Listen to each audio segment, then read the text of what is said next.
Alamin natin ang latest mula kay Aris number 5. Si Val ba nasa Cebu din o nasa NDRRMC siya? Val Gonzales, please come in. Val. Mayor, ako muna ang magbabantay dito sa NDRRMC, maging dito sa Philippine National Police at ang Armed Forces of the Philippines.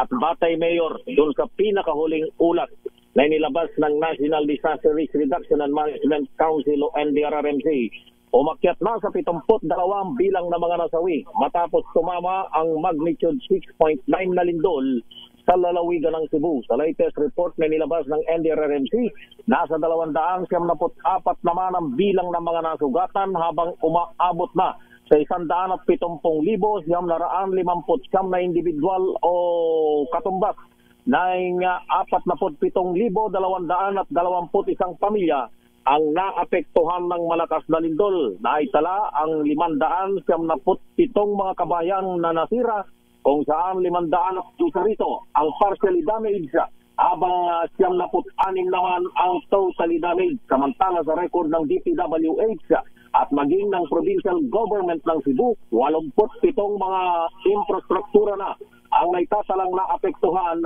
ng malakas na pagyanig. Una nang umapilang Department of Transportation sa mga airline companies ng libreng sakay ng mga relief goods para sa mga nasalanta ng lindol. Ito'y bilang suporta sa malawakang mga relief operations na isinasagawa ngayon ng gobyerno na pinangunahan ng Department of Social Welfare and Development. Ako si Val Gonzales, dito sa Pilipinas. Yes, Mayor. Abay, dalawa ang tututukan ng NDRRMC ngayon. Ayan, hindi lamang Cebu. Abay, pati sa Northern Luzon. Dahil nandyan din ang signal number ngayon dyan, ang Bagyong Paulo.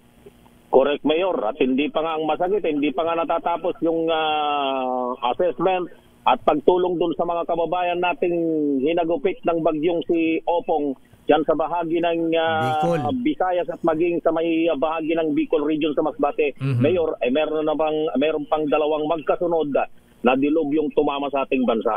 Ayan, okay. Subaybayan natin yan, Val. Ayan, abangan natin.